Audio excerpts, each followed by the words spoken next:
Olá, esse é o Fala Onco, um podcast que fala de oncologia para todos. Eu, Gilberto Almeida, médico urologista, junto com a Regina Pedrini, médica mastologista, e a Graziele Felipe, médica oncologista, estaremos aqui reunidos em vários episódios falando sobre temas relacionados ao câncer, para pacientes, familiares e para todos os interessados nesse assunto. Em cada episódio, convidaremos amigos e colegas com experiência nas áreas importantes relacionadas ao câncer, num bate-papo muito produtivo e de forma simples e inovadora. Então, olá a todos, a gente vai começar mais um episódio do nosso podcast Fala Onco. Hoje a gente está com dois convidados muito especiais, dois colegas oncologistas. Estamos eu e a doutora Grazi, e eu sou o patinho feio hoje da história, porque eu sou o único não oncologista. Apesar né? de ele não ser feio, né? Foi um contexto, sim, figurativo. Muito obrigado, muito obrigado. Então a gente está com o Dr. Gustavo Gastal, que é oncologista da Clínica Vence Onco, a doutora Letícia Sericato, que é oncologista da Clínica Neoplasias Litoral. E a gente vai discutir um tema hoje bastante light, mas muito importante, né, gente? Hoje a gente não tem notícias ruins, a gente não tem nada pesado para falar, muito pelo contrário, a gente tem notícias boas para dar para os pacientes, é isso que a gente gosta de trazer aqui. O nosso podcast é para público leigo, para as pessoas que gostam de informação, para familiares e até para pacientes que têm câncer, né? E a gente vai falar sobre pesquisa clínica, né? Então, o que é pesquisa clínica em oncologia, né? E eu vou começar pelas meninas, Gustavo, né? Justo. Vou dar a palavra para a Letícia, né? Explicar o que é, Letícia, o que é pesquisa clínica em oncologia, né? Por que esse tema é tão importante para a gente que faz oncologia e principalmente para os pacientes, né? Tá certo. Olá, pessoal, né? Muito obrigado, Giba, Grazi, por receber a gente aqui hoje. Principalmente para falar de um tema que é muito, muito legal. E eu digo isso porque eu fui muito feliz quando encontrei a pesquisa clínica no meio da minha formação, quando ela se mostra realmente algo surpreendente na vida dos pacientes. Então, pegando ali o que tu me perguntou, a pesquisa clínica, ela é a maneira com que as drogas, os medicamentos novos entram no mercado. É como a gente busca a cura do câncer, né? Em linhas gerais, se a gente fosse traduzir a pesquisa clínica, é a busca de novos tratamentos que melhoram a qualidade de vida dos pacientes, que melhoram a qualidade do tratamento e que fazem eles viverem por mais tempo e por um tempo de qualidade. Então, é o lançamento, né, a avaliação de novas drogas, de novos medicamentos e nem sempre medicamentos, né? Novos procedimentos, novas alternativas para tratar o câncer. Então, a pesquisa clínica é quando essas novas alternativas chegam para serem expostas, oferecidas para a população numa etapa antes de ser comercializada. Então, muito antes da gente ter acesso, né, eu e da Grazi ou de vocês poderem prescrever uma droga, essas drogas precisam passar por pesquisa, né, precisam passar por avaliação clínica, e esse critério é muito rigoroso, né? Vocês que trabalham com pesquisa clínica, vocês sabem, né, é extremamente rigoroso e dá muito trabalho. Isso não é um estudo que vocês recebem no centro de pesquisa, não é brasileiro, né? A maioria não é brasileiro, não vem do Brasil, né, Gustavo? Né? São estudos que têm um rigor científico muito grande, né? Eu queria que tu explicasse para as pessoas mais ou menos como é que isso vem, como é que isso chega para a gente, né? Bom, primeiramente agradecer aí o convite, Giba, Grazi. Muito obrigado por estar aqui falando também, como a Letícia falou, um tema que é um tema que nos alegra, assim, como oncologista, e até posso falar que desde a minha residência tenho aí 14, 15 anos de oncologia e eu vi muita coisa mudar na oncologia para melhor e muito disso graças à pesquisa clínica, né? E como tu mesmo falasse, existe por trás da pesquisa clínica todo um contexto de segurança onde o paciente é colocado em primeiro lugar, sempre, tá? No caso, a gente chama de participante de pesquisa o paciente. Tá? E o participante de pesquisa, ele tem que ser colocado em primeiro lugar. Aquilo que a gente está fazendo precisa garantir uma segurança para ele e a oportunidade de, quem sabe, aquele tratamento trazer um bom benefício em relação ao que a gente já tem. Tá? Claro que como o medicamento está sendo pesquisado, a gente pode eventualmente ver um resultado negativo. Isso faz parte. Porém, o paciente tem que estar ciente disso, através de termos de consentimento, de esclarecimentos profundos sobre o protocolo. E também existem inúmeras barreiras, que depois eu acredito que a gente vai falar um pouquinho mais, de vários comitês de ética internacionais e nacionais, quando a pesquisa é multinacional, que fazem toda uma análise para garantir a segurança desse participante. Então, participar de uma pesquisa clínica é uma coisa muito boa para os pacientes oncológicos. Sem dúvida é o que mudou a oncologia, porque não só para aquele paciente como indivíduo isso é bom, mas ele vai estar trazendo benefícios para a sociedade em geral, ajudando a trazer dados de algo que pode ser muito bom e mudar a oncologia, como a gente viu, imunoterapia, terapias-alvo, que mudaram a oncologia. O que eu fazia na residência é muito diferente do que eu faço agora. E eu me encho de alegria para falar sobre isso, porque realmente é muito bom. E talvez seja um grande caminho, né, Grazi, para os pacientes terem acesso a drogas, né? Muitas vezes a gente chega num cenário onde não tem como tratar o doente, né? Com drogas que estão sendo comercializadas, adorei esse termo, né? Que estão no mercado, e é verdade, né? E a pesquisa clínica é o caminho para isso, né? Mais em países como o nosso, mais né? países como o nosso, que o pouca verba para a acesso é saúde, difícil, né? E essas drogas, elas chegam através, no primeiro momento elas chegam através da pesquisa, né? Então, muitas vezes, eu sempre brinco que existem os centros de pesquisa, existem os parceiros, os amigos do centro de pesquisa, que somos nós. Eu não trabalho num centro de pesquisa, mas se eu conheço os estudos que estão acontecendo e eu tenho um paciente que, putz, esse paciente pode se beneficiar. É como se eu estivesse encaminhando, né, ele para um tratamento que eu não tenho disponível, mas que vocês trazem para ele, né? E isso para vocês que estão dentro de um centro de pesquisa, eu acho que é fundamental, né? Para o paciente mais ainda, né? Sem dúvida. Lê, eu queria perguntar uma coisinha para você, que é, quando a gente oferece protocolo de pesquisa para o paciente, ele diz assim, mas eu não vou ser uma cobaia? Eu brinco que não, cobaia é fase 1. Na verdade, eu queria que você explicasse para mim a questão de, em primeiro lugar, quais são as fases de um estudo clínico, né? E em que fase os estudos que a gente tem na nossa região, em geral, estão, né? Qual é o objetivo de cada fase? Entendi. Eu até estava pensando nisso, que na palavra de cobaia, que eu acho que é a primeira coisa, a primeira tabu ou desmistificar a palavra, que é o que os pacientes chegam da primeira vez. E eu vou ser cobaia. Eles não falam essa palavra porque eles já vêm com o sentimento de vão fazer alguma coisa comigo e eu não sei o que vai ser. Então é a primeira, assim, não é cobaia. Eu vou te explicar o que é cobaia, porque vem num sentido meio pejorativo, de vão fazer o que querem, vai acontecer tudo de ruim comigo. E não é isso. Então, eu costumo explicar para eles de uma forma genérica o seguinte, que para um medicamento, né, eu vou fazer analogia lá com a dipirona, o paracetamol que todo mundo conhece, para ele chegar lá na prateleira do mercado, né, da farmácia, ele precisa passar por todas as fases de teste e de estudo. A primeira é quando o cientista, né, ele pensa naquilo, poxa, e se eu inventar uma coisa assim para tratar a dor ou para tratar o câncer? Então, é a fase pré-clínica, né, quando ele, nos tubos de ensaio, desenvolve primeiro o remédio, o medicamento. Funcionou. É uma droga estável, ela consegue ser reproduzida, ótimo. É a primeira fase, a fase pré-clínica. Passado disso, ele vai para a segunda etapa, ainda, que é a fase de testes em animais. Então, eu vou usar as cobaias, aí sim, que são os animais, né, o ratinho de laboratório, para entender como o medicamento, enfim, ele vai se comportar num ser vivo. E depois a gente vem para a fase clínica, que é o que a gente está falando da pesquisa clínica. E dentro da pesquisa clínica, que é a pesquisa com seres humanos, nós vamos ter os estudos de fase 1, que ainda são subdivididos em 1A, 1B, os estudos de fase 2 e o estudo de fase 3, e ainda depois os estudos de fase 4. De maneira genérica, né, os estudos de fase 1 acabam testando a dosagem da medicação.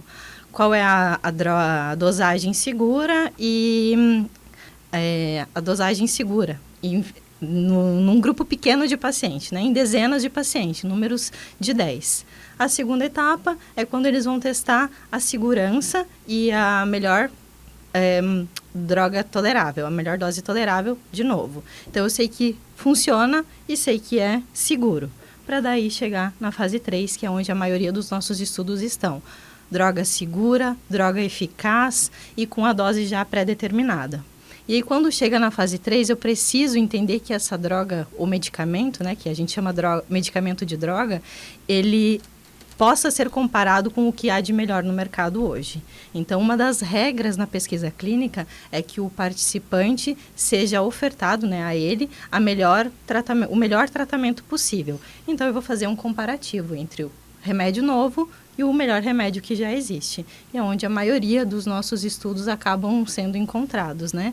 Que é onde eu já sei quase tudo daquele medicamento e eu preciso confirmar que ele realmente é eficaz, que ele realmente vai ser melhor do que o que já existe. Então, quer dizer que se eu entrar num protocolo de pesquisa, eu vou usar ou o medicamento novo ou o melhor tipo de remédio que existe para a doença que eu tenho.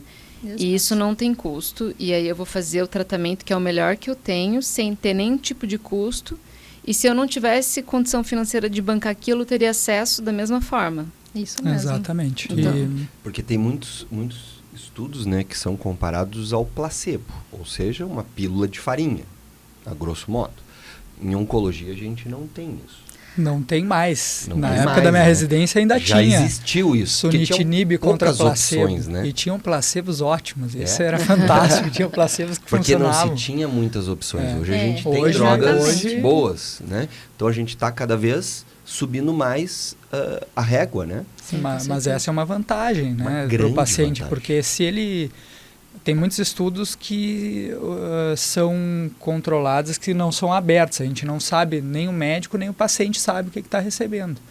Mas nesse caso, a gente vai saber que no mínimo ele está recebendo o melhor tratamento possível, tá? E que muitas vezes é muito melhor do que é disponível no sistema público de saúde. Às vezes até do que no sistema privado. Até porque tem no drogas sistema que a gente privado. não consegue fazer, porque as drogas, por exemplo, já passaram por algum registro, mas ainda não estão em fase comercial.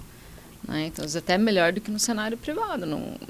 Nunca um protocolo de pesquisa é inferior a tudo que tem de melhor.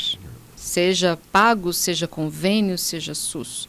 É sempre a melhor opção terapêutica, é isso, né? É isso. E se você considerar que para o paciente oncológico o tempo é igual à vida, são drogas, são medicamentos que vão ser lançados, comercializados daqui 5, 10 anos até ter a sua aprovação. Para esse paciente que está doente hoje, ele não consegue esperar. Ele está recebendo uma droga muito moderna, exato, com muito tempo de antecedência antes de ser comercializada, né? E na fase 3 a gente tem uma situação que tu já testou em outras fases, então ele tem um potencial de ser positivo o estudo, claro, de ter eficácia igual ou melhor ao tratamento padrão muito grande, porque ele já passou por outras fases. Sim.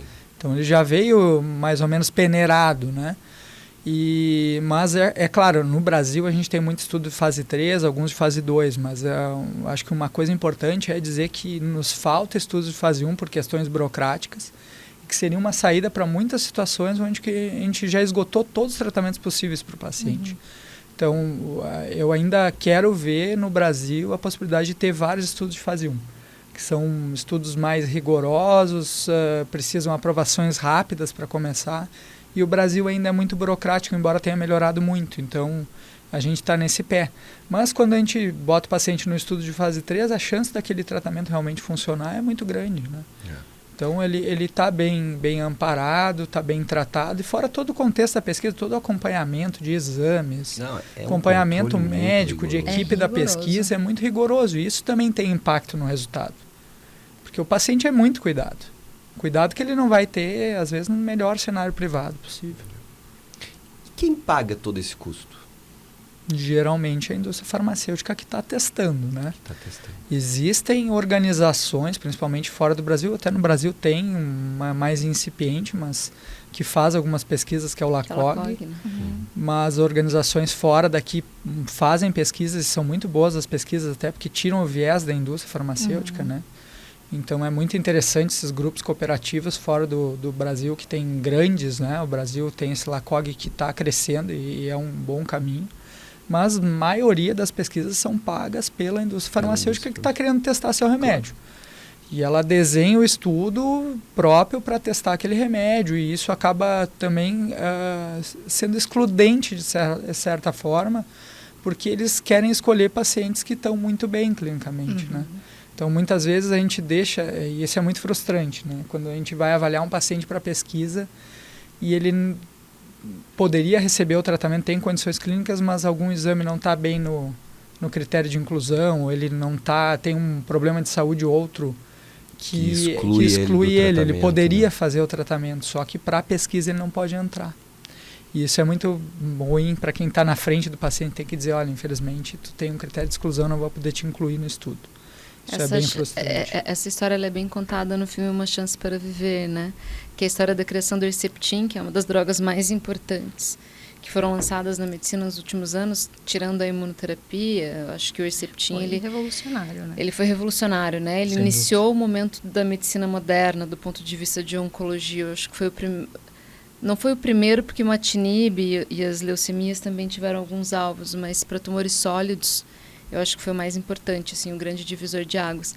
E ali ele mostra, né, o quanto o pesquisador precisa, um pouco floreado, mas o quanto o pesquisador precisa se dedicar para conseguir desenvolver uma molécula, o tempo de pesquisa em cima de uma molécula para você efetivamente conseguir desenvolver um medicamento, e a intensidade da rigidez que eles usam para selecionar um paciente. Inclusive, depois disso até criou-se os critérios de exigência do acesso expandido, né? Foi depois disso que acabou surgindo o acesso expandido. A partir do momento que você consegue comprovar que o paciente tem benefício de uma droga, existe um processo pelo qual você pode tentar buscar o acesso dessa droga. Não é fácil, não é rápido, mas existe. Mas realmente é extremamente excludente do ponto de vista de eles são muito rigorosos nos critérios. Então, vocês podem explicar o que é o critério de inclusão, o que é critério de exclusão? Ou, assim, se eu quero participar de um protocolo de pesquisa, como é que eu faço? Eu vou falar dos inclusão e dos exclusões, claro. Pode ser? Então, os critérios de inclusão é assim, o protocolo ele é pré-definido para uma população-alvo, tá? Então, vai ser um paciente com determinada doença, com determinado estágio, com determinadas características, às vezes, moleculares, por exemplo. Vou dar um exemplo do Herceptin. Os primeiros estudos do Herceptin foi câncer de mama metastático HER2 positivo. Tá? E aí, dentro desse primeiro critério grande, vai ter outros critérios de inclusão. O paciente tem que ter entre 18 e 80 anos, ele tem que ter uma boa função orgânica, ele tem que ter determinados exames em determinado parâmetro. Os exames de imagem dele devem mostrar os tumores de uma forma que possa ser medido. Então, esses são exemplos de critérios de inclusão. Tá? Então, ele tem que preencher tudo isso para poder passar por uma triagem. Tá? Geralmente, na triagem são feitos mais alguns exames também que vão ser analisados para ver se ele vai poder entrar ou não no tratamento, no protocolo, né? E também tem a segunda etapa do checklist que a gente faz, são os critérios de exclusão. Deixar a Letícia falar um pouquinho. Os critérios de exclusão, eles são basicamente itens que me dizem que aquele paciente não tem uma condição que pode prejudicá-lo ao entrar no estudo. Então, eu tenho um paciente que teve um infarte há menos de 6 meses, eu tenho um paciente que tem uma infecção ativa não controlada. São situações de saúde, na maioria das vezes, que impedem ele de ter um bom andamento no tratamento, que podem pôr em risco a segurança dele com aquela nova droga, ou mesmo com o tratamento padrão. Pessoas, enfim, cidadãos em grupo vulnerável, né? Então, crianças, pessoas que estão em casas de repouso ou presidiários. A questão das mulheres grávidas, né? A gente não pode fazer pesquisa com uma mulher grávida, a gente não sabe o impacto que isso vai ter tanto nela quanto no bebê. Então, tudo que leva à segurança do paciente vai estar descrito nos critérios de exclusão. Então, não é uma coisa ruim, é uma coisa para protegê-los também. E juntando tudo isso, eu costumo falar para os pacientes o seguinte: se eu estou comparando tratamentos, o melhor que existe com o novo. Como é que eu vou comparar coisas de pessoas diferentes? Eu tenho que encaixar todos esses critérios de inclusão e exclusão para comparar pessoas que estão no mesmo padrão. Então, às vezes, é muito frustrante a gente ver que o paciente perdeu por um item do exame do laboratorial ou algo assim, mas se a gente pensar na questão comparativa, isso pode atrapalhar. Sim. E se eu quero ter um resultado final que seja bom, que leve, né, uma sobrevida global, que é o tempo realmente de qualidade que ele vai ver, eu preciso comparar coisas iguais. Então, não dá para comparar banana com maçã, eu tenho que ter 2 bananas. Então, é mais ou menos isso que a gente faz com os critérios para entender que os pacientes têm a mesma condição, vão receber o mesmo tratamento e, no final, eu vou ter uma resposta, né, um resultado fidedigno, verdadeiro. Eu só abro um parêntese que muitas vezes depois que o remédio é aprovado, não é que aqueles critérios de exclusão não permitem que tu use o remédio. Às vezes tu vai usar a medicação depois. Muitas vezes a gente... Só que realmente, como a Letícia falou, ela apontou de forma bem correta, tu precisa, para comparação, para ver se funciona num primeiro momento, tu precisa que os grupos sejam muito parecidos, né? Exatamente. E coisas que poderiam daqui a pouco diminuir, se tu tá querendo saber quanto tempo de vida a pessoa tem com aquele tratamento, mas daqui a pouco ela morre no meio do caminho por um infarto, por outra causa, aquilo vai dificultar que tu avalie, né? Então, é excludente nesse momento, mas também tem um bom motivo, e depois, claro, daí tu vai avaliar, na prática clínica tu vai começando a ser um pouquinho menos rigoroso, né? No dia a dia de consultório, né, a medicina ela não é precisa, ela não é tão rigorosa, né? Ela não é matemática. Não é. Né? Longe disso. Mas nos estudos né? Os estudos é o mais Exatamente. próximo da matemática. E isso eu acho que os pacientes, quando entram no estudo, eles se sentem muito bem cuidados, né? Como vocês falaram, muito bem atendidos, né? Muito bem, com toda a logística voltada para eles, né?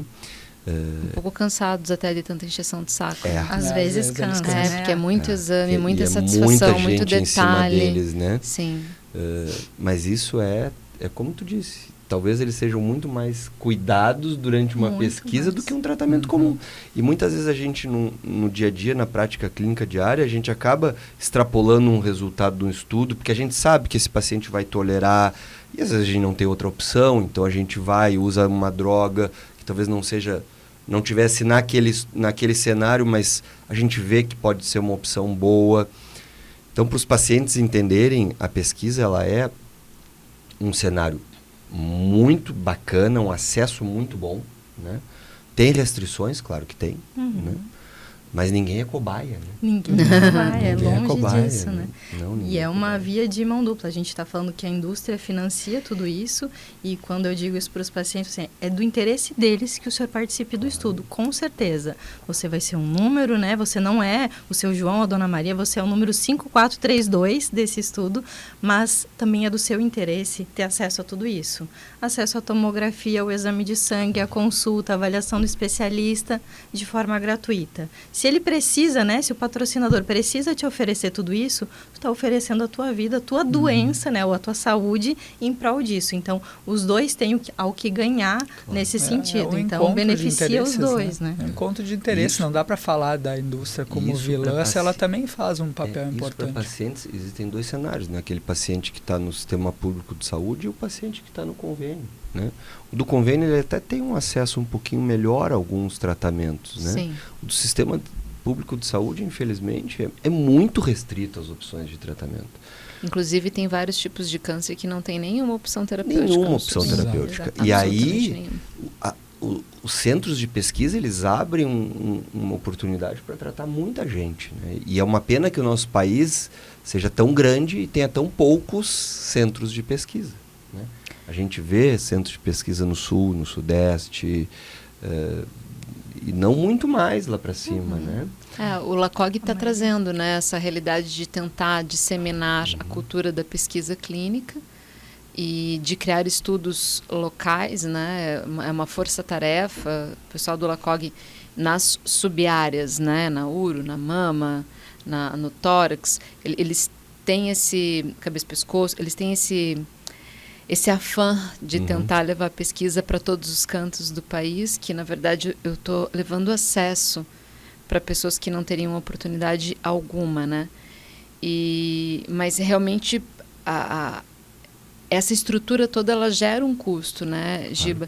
Que acaba impactando depois no preço das drogas. Os pacientes dizem assim, nossa, mas por que o remédio é tão caro? Porque o custo de você desenvolver uma molécula, entre o tubo de ensaio, como diz a Letícia, e a venda do medicamento, com sorte 10 anos, normalmente 15 anos, para você conseguir botar esse medicamento que já tem algum nível de desenvolvimento na prática clínica, no uso comercial, né? Então, 5 anos numa fase de aceleração de uma fase 2 para você conseguir usar essa medicação, ainda não em larga escala. Então, é muito complexo a gente fazer essa conta do custo, né? E também, como é que é feita a avaliação da eficácia, né? Tipo, quem que avalia se o remédio está funcionando ou não? Quem que avalia? Gente. É você que avalia? É você, Gustavo, é você, Lê. Vocês que decidem também, se o remédio é bom ou não? Não é bem assim. Não somos só nós, né? Exato. Uma das coisas que os pacientes gostam muito, imaginem vocês, né? O paciente chega lá com a tomografia, doutora, meu exame tá bom? Você vai dizer, tá ótimo. E acabou por aí, na maioria das vezes. No SUS, que a gente tem aí uma consulta de 10 minutos, é o que a gente consegue falar, deu muito bem, tá tudo certo. Na pesquisa clínica, a gente vai pontuar, né, desde o início, linha por linha, o paciente está acompanhando ali contigo, linha por linha. Aqui eu tenho um nódulo de 10 milímetros, aqui eu tenho um de 15, aqui um de 20. Aqui eu não consigo medir, mas eu sei que é positivo, negativo. Então, a cada avaliação de tomografia, eu vou minuciosamente fazer isso. E eu tenho o meu controle. Esse controle, ele é revisado por um comitê independente, alguém que não conhece o paciente, que vai olhar as imagens e vai comparar todos os exames até então, para realmente dizer o que melhorou, o que piorou, para daí depois a gente ter ainda uma cartada final de realmente a doença está melhorando, a doença está piorando, sim ou não. E aí no contexto geral dos pacientes que estão em comparativo, a gente vai saber se a droga foi efetiva ou não. Então não dá para dar jeitinho. Infelizmente não. Não dá e às vezes tem auditorias. Felizmente não, né? É importante que as pessoas tenham essa noção, né? Que assim, o nível de avaliação ele é tão rigoroso que o médico não tem o poder de escolher quem entra e também não tem o poder de determinar quem sai quando o tratamento funciona ou não. Isso tudo é pré-determinado e é avaliado por um comitê externo. Tudo que a gente faz aqui é validado num comitê externo. Então, você não tem como... O controle ele é extremo. Claro que é diferente da maneira brasileira de perceber as coisas que a gente gostaria de fazer. A gente tem essa coisa de se esforçar sempre pelo melhor, né? Mas ali é perfeitamente técnico, é científico, é numérico, é matemático, não existem critérios subjetivos. E não é local, né? Então, isso é uma validação internacional ao qual nós somos submetidos de tempos em tempos. Então, a auditoria ela é feita, tem pacientes que fazem exames a cada 6 semanas, a cada 8 semanas, raramente a cada 12 semanas, e tudo isso é revisado em detalhes, né? Então, exatamente. E a pesquisa, ela traz esse sentimento para o paciente que ele está sendo muito bem cuidado. Muito bem cuidado. Nossa, a doutora me explicou o número, essa linha. É muito bom. É gratificante para a gente também, porque você está vendo a coisa acontecer, né? Então, quando lá na minha residência eu terminei e comecei a entrar um pouco na área da pesquisa, eu falei assim, gente, mas aqueles estudos que eu lia lá e dissertava para o meu chefe, os pacientes que receberam esse remédio viveram tantos meses a mais do que esse, os efeitos colaterais foram enjoo, diarreia, enfim, eu vejo isso tudo na prática acontecendo, né? Então, eu entendo o que é que aquela diarreia não é só 5% dos pacientes tiveram. Não, quem teve. E realmente é importante. Então, você dá atenção para cada queixa do paciente, que é outro detalhe, né? O paciente, ele tem a queixa ouvida, anotada, com data. Vai ser questionado, aquela queixa daquele dia melhorou? Quando melhorou? Então, acaba sendo, às vezes, até um pouco chato. Me diz o dia, quando, mais ou menos. O que tu tomou de remédio? Exatamente. Que hora foi? Quantos miligramas? Quantas vezes? Tu tem que ser bem metódico, como é que chato. Funciona? O paciente, ele precisa autorizar, ele precisa assinar um consentimento. Ele precisa conhecer tudo. Como é que funciona isso quando o paciente chega para vocês para participar de uma pesquisa, para entrar? Bom, ele tem os critérios de inclusão ok, ele tem os critérios de exclusão ok, ele tem a doença, tá ali, tá no cenário da droga, do estudo. E aí, como é que vai? Bom, Basicamente, eu acredito que deve ser a mesma rotina. A gente primeiro faz uma pré-triagem para avaliar os exames do paciente que ele já tem e ver se ele preenche os critérios mínimos para iniciar. Mas antes de qualquer coisa acontecer, qualquer coleta de exame, qualquer aferição de pressão, a primeira coisa é sentar com o paciente, explicar o protocolo, e vão ter 2 versões do termo de consentimento livre e esclarecido. Tá? Uma vai ficar no final das contas com o paciente e uma com o centro. O paciente vai ter que ter tempo, todo o tempo do mundo para ler o termo, anotar suas dúvidas, tirar suas dúvidas.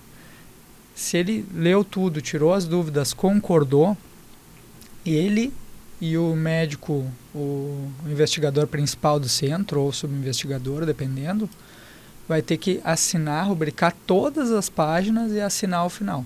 Tá? E é nas 2 vias, certo? Uma vai com ele, outra fica no centro. E não são poucas, né? Não é um contrato. É um contrato, não de 2, 3 páginas, mas de 50 páginas. E aí tu esquece uma página de rubricar. Já aconteceu comigo, esqueci de rubricar uma página, porque era frente e verso. Já dá já tem que revisar tudo, o pessoal do protocolo vai lá, por que não assinou, o que aconteceu, tu tem que te retratar. Então é rígido o negócio. E o paciente, ele pode, a qualquer momento, tirar o consentimento. Não é porque ele assinou lá que ele vai ter que permanecer até o final. Se ele sentir qualquer desconforto em relação a estar participando, ele pode tirar a qualquer momento. E isso é uma exigência do comitê de ética. Ele pode sair. Ele pode sair, ele tem essa... O paciente, o participante da pesquisa, ele tem sempre razão, é que nem o cliente. Então, esse é o verdadeiro cliente, né? Tem sempre razão. E o mais a gente tem uma piadinha interna, né?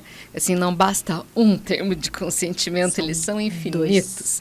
Cada mínima alteração que existe de informação, de bulo, de posologia, de qualquer coisa, gera um novo termo de consentimento. Aí o paciente tem que assinar tudo de novo, o médico tudo de novo, explicar tudo de novo. Às vezes é uma palavra que muda. E essa palavra precisa de assinatura nova em todas as páginas, todas as rúbricas. Então, isso garante que o paciente vai ser informado de todos os detalhes o tempo todo. E o comitê de ética recebe essa mudança, tem que avaliar e aprovar também. Sim. Tudo é passado para o comitê de ética. Já que tu falou nisso, o que é um comitê de ética? Por que precisa passar por um comitê de ética? Eu participei muitos anos de comitê de ética. Eu ia dizer, mais altruísta de que um paciente que se dedica a um estudo é o cara do comitê de ética, que não recebe nada para fazer aquilo e é altamente burocrático.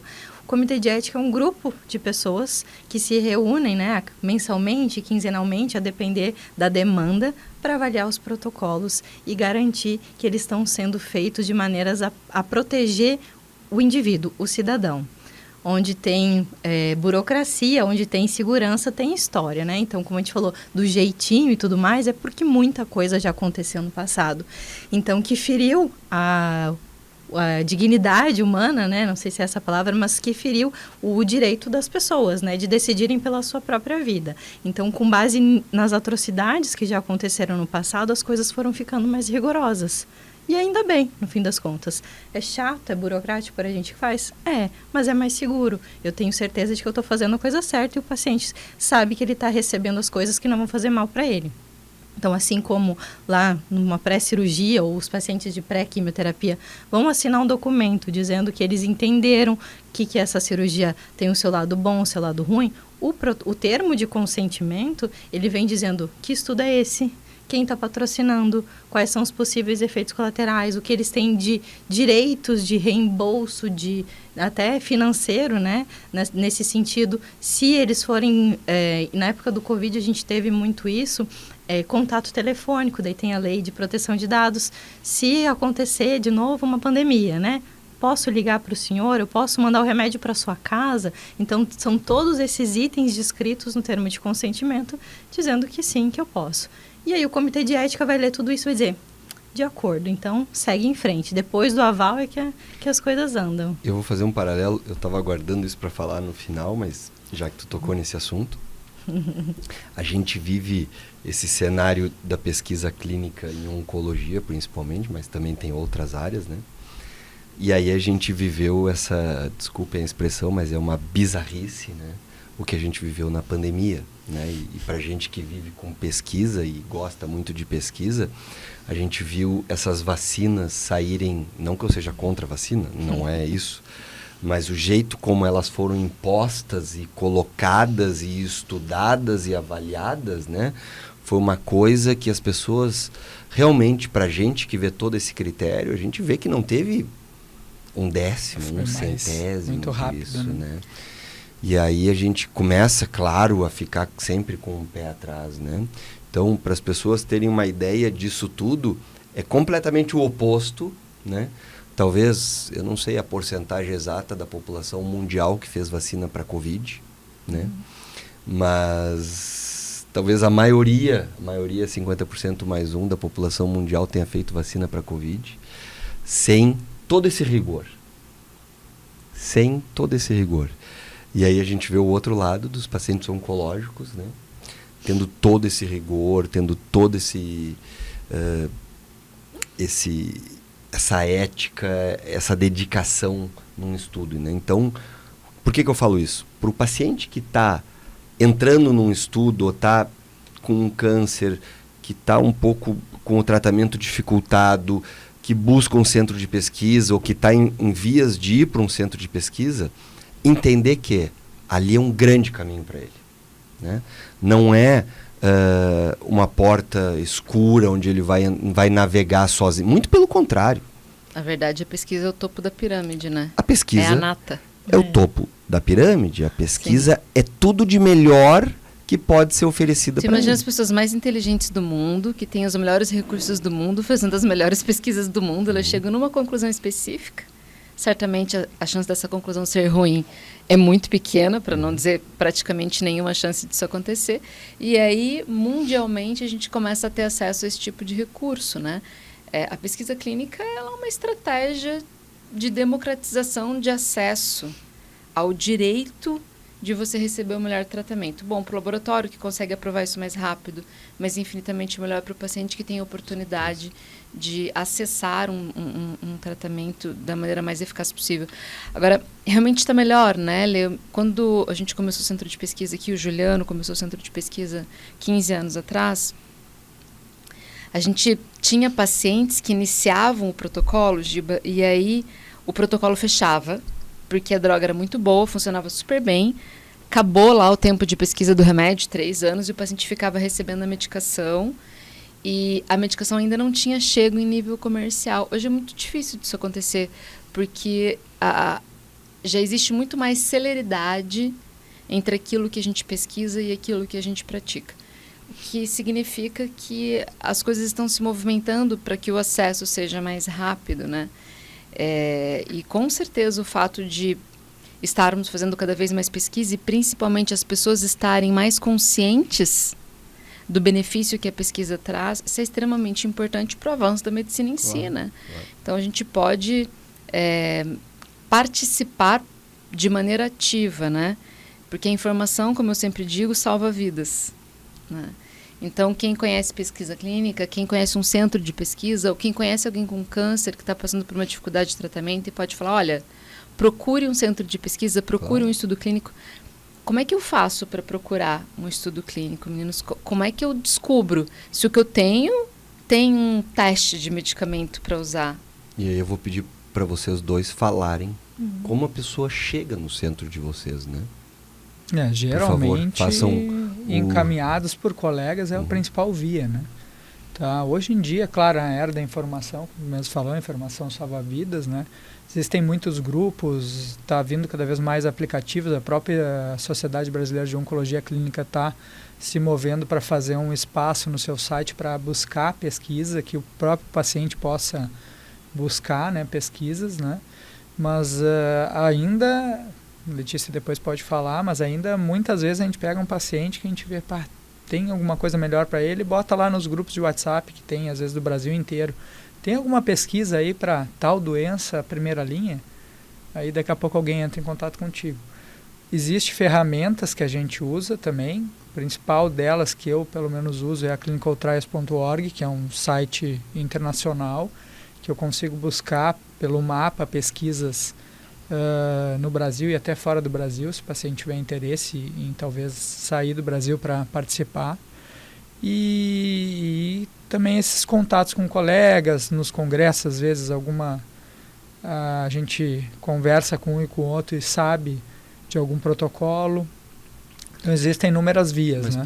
para o nosso paciente que está escutando, buscar. Como é que ele acha o centro de pesquisa de vocês? Como é que ele faz? Como é que ele chega ou como é que ele chega? Eu tenho um câncer de pâncreas. Eu quero ir lá descobrir se eu tenho alguma coisa. Como é que eu faço? Tá. Hoje, muitas vezes, é pela internet, né? Mesmo pelo Google, né? Tá? A maioria vem também de colegas mesmo, né? Que entram em contato, ou o próprio paciente encaminha o paciente para entrar em contato se tem alguma pesquisa. Qual que é o contato? Naquele cenário, né? Fala o nome do teu centro. Meu Centro de Inovação Vence Onco, então. Se alguém quiser só entrar, botar ali no Google, vai aparecer o site. Tem os contatos todos ali, tá? A nossa coordenadora Tainá está pronta para responder. E tu, né?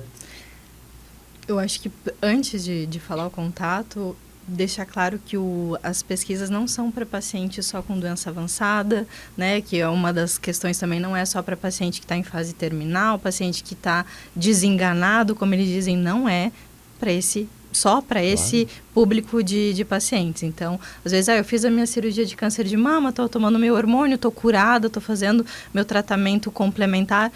Às vezes, a gente também tem estudos nessa linha de pensamento para melhorar a qualidade no futuro e diminuir a chance, inclusive, do câncer voltar. Então, é para uma gama muito grande de paciente oncológico. E aí, os caminhos que a gente tem, claro, o contato médico, né? O colega, o cirurgião, o outro oncologista clínico, o colega que trabalha no SUS ou de uma operadora de saúde que não tem acesso aos medicamentos, eles vão acabar direcionando mais. Olê, tem alguma coisa? Enfim, a gente tem esse contato muito próximo.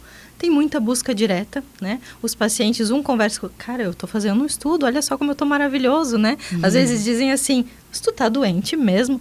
Tô fazendo um estudo, o remédio é ótimo, enfim. E aí, será que tem alguma coisa para mim? Eles buscam de maneira espontânea também, né? Com o contato dos outros pacientes e pela internet. Tem alguma pesquisa? Hoje eu trabalho lá no Catarina, pesquisa clínica, né? Com o Dr. Juliano, que fica junto com a clínica de neoplasias litoral. Então, o paciente que for lá, ele vai ser avaliado. E como o Gustavo falou, o Clinical Trials hoje é uma ferramenta muito boa.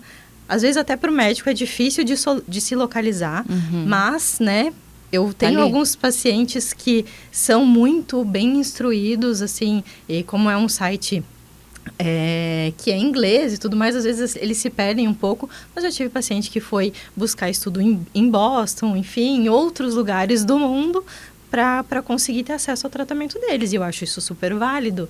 É o paciente se colocando sobre o principal responsável pela sua saúde.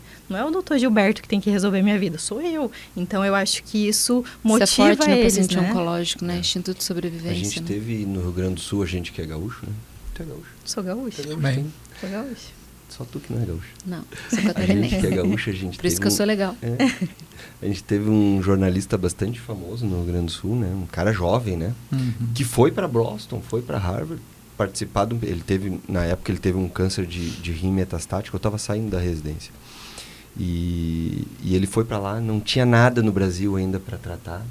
E ele viveu mais 10, 12 anos, né? Fez imunoterapia. Veio falecer agora há pouco, acho que faz uns 2 anos, mais ou menos, ou 3. Então, se ele estivesse no Brasil, ele teria ido muito antes. Sem dúvida. Muito antes, porque ele não tinha nada para tratar naquela Sim. época, né? E ver como isso muda o desfecho, né? Muda o desfecho. E eu sou um apaixonado por pesquisa, então eu vejo isso no dia a dia melhorar a vida dos doentes, né? Não é só aquela pesquisa de ratinho que as pessoas falam, né? Não. É pesquisa que muda o desfecho da vida dos pacientes, né? Isso é muito importante.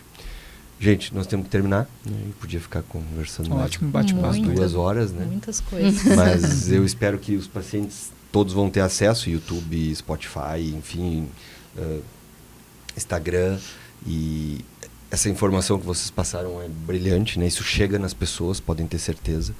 E o nosso objetivo no podcast, né, Grades, é informar as pessoas exatamente desse acesso. É um trabalho quase que social que a gente faz, né? para as pessoas entenderem como elas podem melhorar a vida.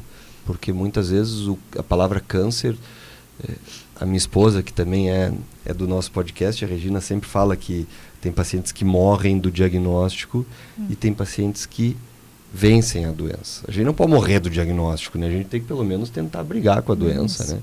A gente até pode perder às vezes para ela, mas temos que brigar com ela, né? E a pesquisa clínica, eu tenho certeza que é uma baita ferramenta para isso, né? Baita ferramenta. Sim, com certeza. E essa cultura, esse medo, fora do Brasil é bem menos comum, porque quando você vai olhar os guidelines internacionais, a pesquisa clínica, ou que eles falam clinical trials, é uma opção terapêutica. Então, você tem tratamento padrão 1, em seguida clinical trials, tratamento padrão 2, em seguida clinical trials. Então, fora do Brasil, as pessoas buscam, até por uma questão financeira, né? E por conhecimento, E por conhecimento, né? A nossa população, ela não tem conhecimento. Por isso que nós estamos aqui hoje. Porque as pessoas não têm conhecimento. E tu falou em acesso, né? A palavra acesso, para quem não trabalha na oncologia, talvez não entenda muito, né? Acesso é a gente chegar num congresso, a gente saber que existe aquela droga, a gente lê um artigo, a gente conhece a droga, a gente sabe tudo sobre ela, mas ela não está no Brasil, ou ela não está no convênio, ou ela não está no SUS. Então, o que adianta eu saber de tudo isso e o nosso paciente não ter o acesso para as pessoas entenderem, né? Então, a pesquisa funciona muito para dar acesso aos doentes também a esse tipo de tratamento. Gente, muito obrigado. Obrigado pelo convite aí. Adorei, brilhante o nosso podcast. Aí. E tenho certeza que vai mudar a vida de muita gente. Sem dúvida. Tá bom? Espero que sim. Obrigado. Muito obrigada.